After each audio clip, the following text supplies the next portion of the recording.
because this is coming in through Ableton Live, and I have a little oscilloscope up here so you can actually see the waveforms. But just looking at oscillator 1, right? Let's start with the sine wave. And we can actually see, and it's pretty hard to hear because the sine wave is, you know, it's so simple. If I open up my filter, I still don't really get much sound out of the sine. But as I start to, you know, bring this into sawtooth wave,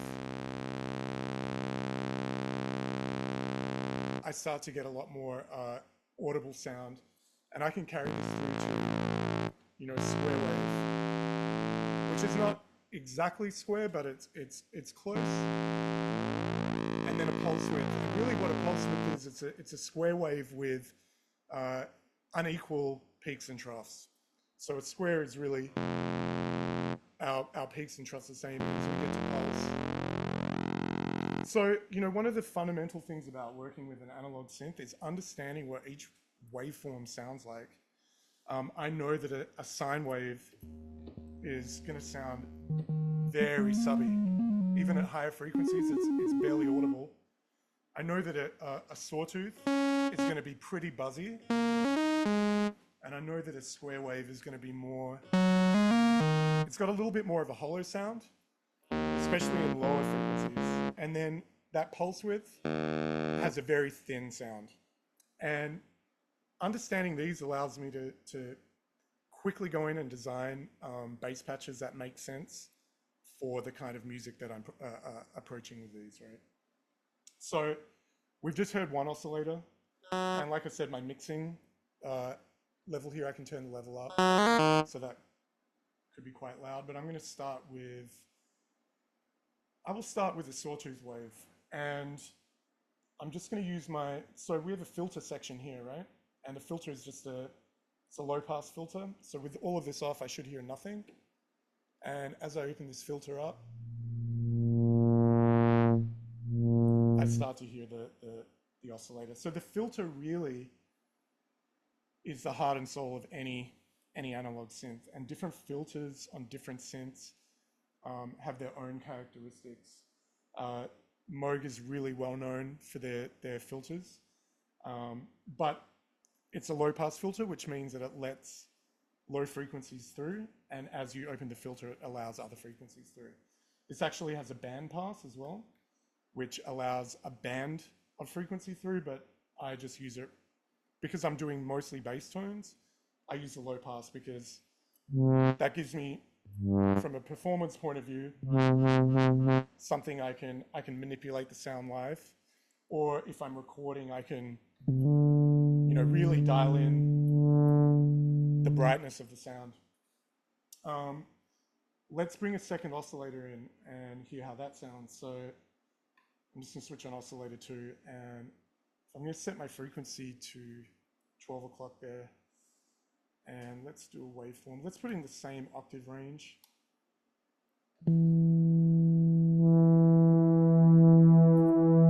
So you'll hear that this is not perfectly in tune with oscillator 1. And as you can see on the oscilloscope, we get like a beating effect. And that could be something that is either undesirable or desirable. There was a Moog bass pedal that they designed that was to substitute for organ bass pedals called the Moog Taurus, I think back in the 80s, and that had a very distinct sound for having let's say offset oscillators. And when I detune this, I can really start to hear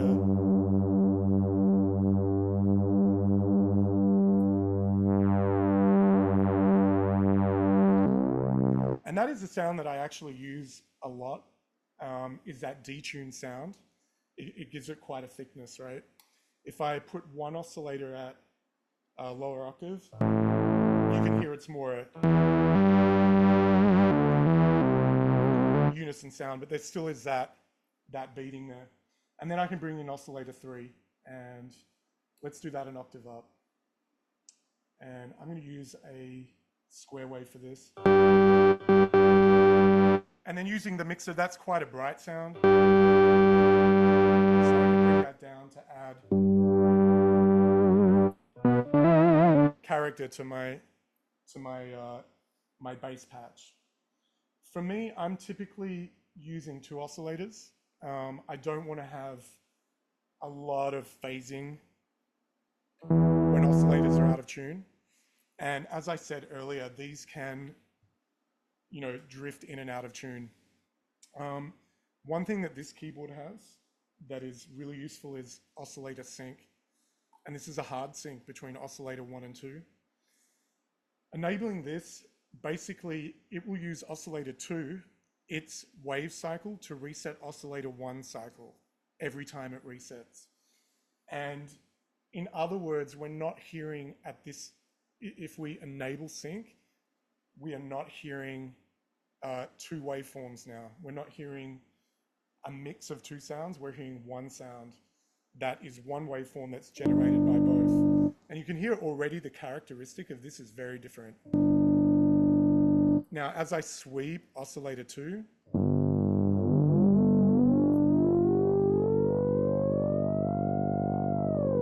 I get almost like these screaming kind of overtone sounds, which with an open filter are pretty unique and pretty interesting.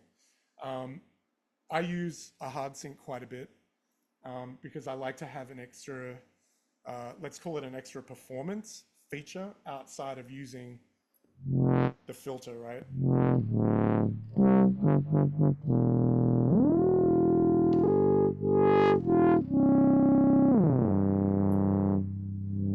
But with the frequency below the frequency of oscillator 1, I get quite a thick single oscillator sound